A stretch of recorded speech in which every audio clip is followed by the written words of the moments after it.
النهارده في عيد الدكتور محمد احمد عبد العزيز. قبل ما نجيله لقينا عامل قلبان جدا على السوشيال ميديا وبيتكلم وبيقول انا بخسس بدون حرمان. فالنهارده قلنا نجيله العياده ونشوف بالظبط هو بيخسس وايه طرق التخسيس اللي بيخسسها وازاي بيخسس موضعي والانظمه بتاعته الجميله اللي بيعملها بدون حرمان، وفي نفس الوقت بتكون فيها يعني فيتامينز وفيها كل الاكلات الغذائيه اللي بتنمي الذاكره وبتنمي الذكاء. وطبعا شفنا له كذا حلقه زي موجود الحلقه اللي شفناها الاسبوع اللي فات او من حوالي 10 ايام في قناه النايل لايف. فنشكر استاذ الدكتور محمد ونقول له اهلا بيك. اهلا وسهلا، ازيك؟ الحمد لله. ازيك يا دكتور؟ الله يخليك. الحمد لله. الحمد لله. قول لنا بقى الانظمه الغذائيه، انت عامل قلبان على السوشيال ميديا وبتتكلم بقى، اتكلمت على انكولوج الانسولين، اتكلمت على الانظمه الغذائيه للاطفال وازاي بتنمي الذاكره للاطفال اثناء الامتحانات واثناء الدراسه. اتكلمت في حاجات كتيره جدا على السوشيال ميديا، فاحنا جايين النهارده نتكلم. قول لنا على الانظمه الجميله اللي انت بتعملها بتخسس بدون حرمان. بص اقول لك على حاجه. اولا احنا عايزين نعرف احنا عايزين ايه من الاكل. الاكل احنا بناخد منه طاقه، بيدينا كالوري، بيدينا سعرات، بيدينا فيتامينات، بيدينا مكملات. هناخد ايه من الاكل؟ والحاجات اللي تضر، الحاجات اللي تزود ما ناخدهاش من الاكل. فاحنا دلوقتي بندي نظام على حسب يوم المريض اللي جاي لنا، بنشوفه هل هو ولد، بنت، كبير، صغير، معدل الحرق، بنقيس نسبه الدهون، نسبه العضلات، هل هو رياضي ولا لا. وعلى هذا الاساس احنا بنحدد النظام الغذائي اللي يناسب كل مريض على حده. عشان كده بنقول ما ينفعش ان احنا ناخد نظام غذائي اسطمبه كده او حاجه من على النت او نظام من عندي لفلان مثلا وياخدوا كذا حد. فاحنا بناخد اليوم نفسه بتاع المريض، بنعرف بينام امتى وبيصحى امتى، وبنحدد له النظام اللي يناسبه بالظبط. بالنسبه بقى للبنات اللي هي بتعمل دايت وترجع تزهق وتمل وتتخنق وترجع تاني ما توقف الدايت، تحب تقول لها ايه او انت تنصحها بايه او هي يعني تقول لها نصيحه وقول لها اللي هي تعمل ايه؟ والله احنا لما بنشوف نتيجه المريض طبيعي ان هو المغريات والعين بتاكل وبيحب يشوف منظر الاكل. فبقول لكم يعني اعملوا الاكل الصحي بشكل كويس تحبوه، ودايما شجعوا نفسكم ويبقى اللي حواليكم تاخدوا منهم بوزيتيف انرجي، تاخدوا منهم طاقه حلوه كده ان احنا نكمل ما نزهقش من الدايت. وطالما انت شايف نتيجه وشايف فرق في المقاسات وفرق في اللبس، في فرق في صحتك عموما، الرجليه بتوجعها، الوجع بيبتدي يقل طبيعي عشان الوزن بيخف على المفاصل. طالما بتلاقي النتيجه دي فدي حاجه بتديك دفعه، بتديك دور على الحاجات دي او دوري على الحاجات اللي تديك دفعه لقدام، مش ولا طريقه الحرمان. يعني طريقه الحرمان من الاكل نفسه، يعني مثلا طبعا ممنوعه من الحلويات، السكريات، النشويات. هل انت تحب تقولهم ايه؟ هل ممنوع خالص ولا بياكلوا بنسب معدلات معينه؟ والله بقول لحضرتك احنا في الاول خالص احنا عايزين نعرف احنا محتاجين ايه من الاكل. محتاجين السكريات طبعا محتاجينها. المخ بياكل جلوكوز بيتغذى عليه، الجسم محتاج نشويات، محتاج سكريات، محتاج بروتين. بس بنحدد احنا محتاجين قد ايه، لان الكم الزياده طبعا الاسراف في الحاجات دي والشراهه في الحاجات دي بتزود لنا الوزن، بتعمل دهون في اماكن احنا مش عايزينها.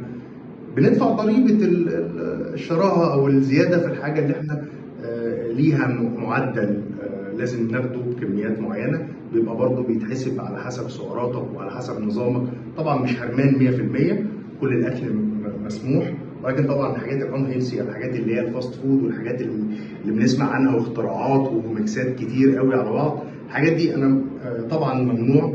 ولكن خلاص يوم فري مثلا ممكن اجرب ادوق عشان خاطر انا ما احسش ان انا اتحرمت. طبعا في نوع مرضى معين ممنوع ليهم تماما الحاجات دي، ودي بنحددها لهم على حسب حاله المريض.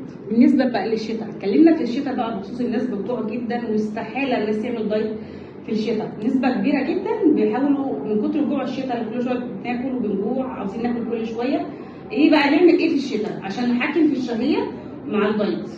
بص حضرتك احنا الشتاء احسن فرصه للي عايز ينزل عشان يعمل فورمه الساحل بقى وفورمه الصيف، لان معدل الحرق طبيعي لوحده من غير اي رياضه من غير اي حاجه. معدل الحرق بيزيد درجه شويه علشان خاطر يعمل تدفئه للجسم. فاحنا نستغل الفرصه بقى في ان معدل الحرق بيعلى شويه، نستغل الفرصه وان احنا نزود رياضه بسيطه، نحجم اكلنا، نعمل دايت. طيب انا دلوقتي الشتاء الجوع فيه بيبقى زياده شويه، ايه المانع ان احنا ناخد سناكس، ناخد حاجات، ناخد فشار، نشوف الوجبات بتاعتنا ما تتاخرش. العناصر الغذائيه الكامله، كله بروتين، بروتين يديك شبع. كل البروتين كويس، ما تسيبش حاجه في الوجبه بتاعتك، هتلاقي نفسك الدنيا تمام ما عندكش مشكله. والله في شراهه او رايح لحاجه معينه، كل سناكس بسيط زي الفشار، ممكن شوفان، ممكن كوبايه قهوه بلبن تقفل الشهيه معاك شويه، طبعا خالي الدسم، ده لو انت عايز تنزل وزنك بحيث ان انت تسيطر على الشهيه، يبقى انت تمام، خدت الفوائد بتاعت الاكل وفي نفس الوقت ما خدتش الضرر بتاعه.